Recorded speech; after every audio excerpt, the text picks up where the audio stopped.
Hello, everyone. Welcome back to Fluent English Podcast. Hi there, I'm Emma. And I'm Alex. How are you doing today, Emma? I'm doing great, thanks. How about you? I'm wonderful. You know what? Today we have a really important topic for our listeners. Yes, today we're talking about how to introduce yourself in English. This is so useful. Absolutely. When you meet someone new, the first thing you do is introduce yourself, right? Right, and I know many English learners feel nervous about this, but don't worry, it's actually quite simple. That's true. Today, Emma and I will show you easy ways to talk about yourself. We'll have a natural conversation, and you can learn by listening to us. Perfect. So, are you ready to learn? Let's begin. Okay, Alex, let's imagine we just met for the first time. We don't know each other yet. Good idea. I'll start. Hi there, I'm Alex. Nice to meet you. Hi, Alex. I'm Emma. Nice to meet you too.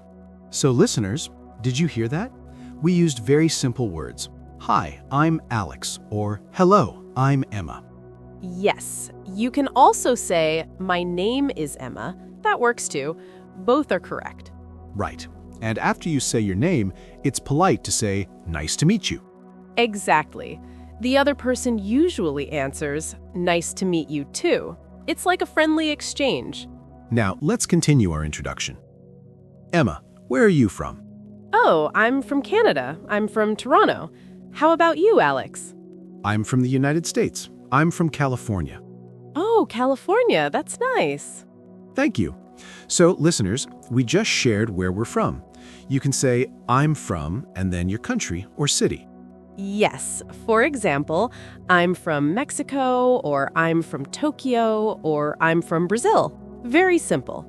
And it's okay to mention just your country, or you can add your city if you want. Right. You don't have to give too many details. Keep it simple. So, Emma, what do you do? I'm a teacher. I teach English to students from all over the world. What about you? That's great. I'm a graphic designer. I design websites and logos. Oh, interesting. Do you like your job? Yes, I love it. It's very creative. Do you enjoy teaching? I do. I really enjoy helping people learn English. Wonderful. Okay, listeners, let's talk about this. When someone asks, what do you do? They're asking about your job. Yes, you can answer with, I'm a teacher, or I'm a student, or I'm a doctor. Just say, I'm a, and then your job. That's right. And if you're a student, you can say what you study. Good point. For example, I'm a student. I study engineering, or I study medicine. Exactly. Now, what if you don't have a job right now? Good question. You can say, I'm looking for a job, or I'm between jobs right now. That's perfectly fine. Yes, it's honest and natural. You can also say, I'm a stay-at-home parent if you take care of your children. Right. There are many ways to describe what you do. The important thing is to be comfortable and honest. And after you share your job or studies, it's nice to ask the other person. Like I asked Emma, what about you? Yes, this shows you're interested in the conversation. It keeps the dialogue going. So, Emma, what do you like to do in your free time? Oh, I love reading. I read a lot of books. I also enjoy cooking. How about you, Alex? I like playing guitar. I'm not very good, but I enjoy it. I also like hiking on weekends. That sounds fun. Where do you go hiking? Usually in the mountains near my house. It's beautiful there. Nice. So, listeners, we just talked about our hobbies. This is another great topic when you meet someone new. Absolutely. You can say, I like or I love, and then your hobby. For example, I like reading or I love watching movies. Yes. Or you can say, I enjoy cooking or I enjoy playing sports. All of these work. And hobbies are easy to talk about because most people have them. That's true.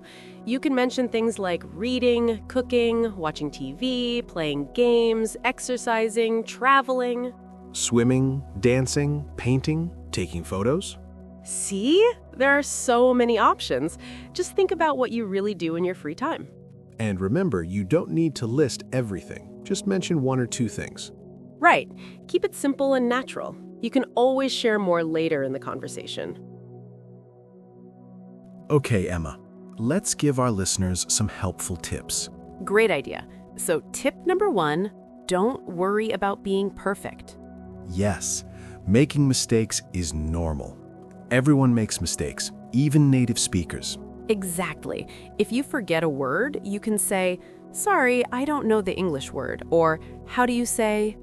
That's a good strategy. Native speakers will usually help you. Right. Now, tip number 2, if you don't understand something, it's okay to ask. Yes, you can say, "Can you repeat that, please?" Or, "Sorry, I didn't understand." Or even simpler, "Pardon?" or "Sorry?" These are perfectly polite.